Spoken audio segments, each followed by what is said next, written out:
ह्या एकदम ताज्या ताज्या म्हणजे शेतातल्या काढून आणलेल्या शेंगा आहेत. ह्या शेंगा मी आता उकडायला ठेवणार आहे. उकडायला ठेवण्याच्या आधी मी हे जी प्रोसिजर आपल्याला दाखवते. तर उकडायला ठेवण्याच्या अगोदर आम्ही ह्या शेंगा अशा फोडून घेतो. त्यामध्ये मीठ छानपैकी बसत असतं.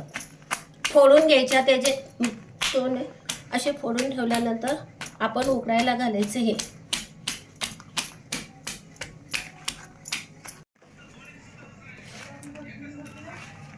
शेंगा माझ्या सगळ्या ह्या फोडून झालेल्या आहेत. आता मी उकडण्यासाठी कुकरमध्ये घालत आहे.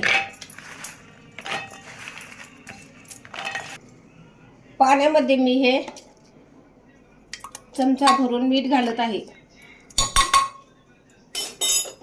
आपल्या शेंगा असतील तेवढे आपण मीठ घालू शकता. आणि शेंगा मी कुकरमध्ये घालून आता 3 शिट्ट्या काढणार आहे. याच्या हळद बी घालू शकतात, मस्त लागतं खायला.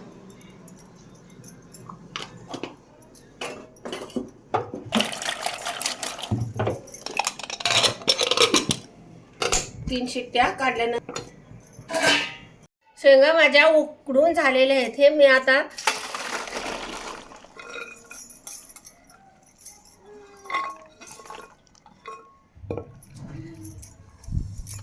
थंड होण्यासाठी ठेवते. थंड झाल्यानंतर हे खाण्यास एकदम छान लागतात.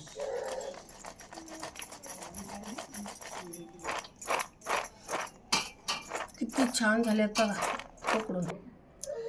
हे बघा मस्तपैकी उकडून, हे बघा किती छान झालेले आहेत. हे उकडून आपल्याला वाळवून डब्बा भरून ठेवून कधी पण खाता येते. एकदम छान लागत असतात. त्याच्यामध्ये मीठ हळद घातल्यामुळे चविष्ट खूप लागत असतात. एक वेळ तुम्ही अशा शेंगा तुमच्या घरी आल्यानंतर तुम्ही करून पहा आणि खा.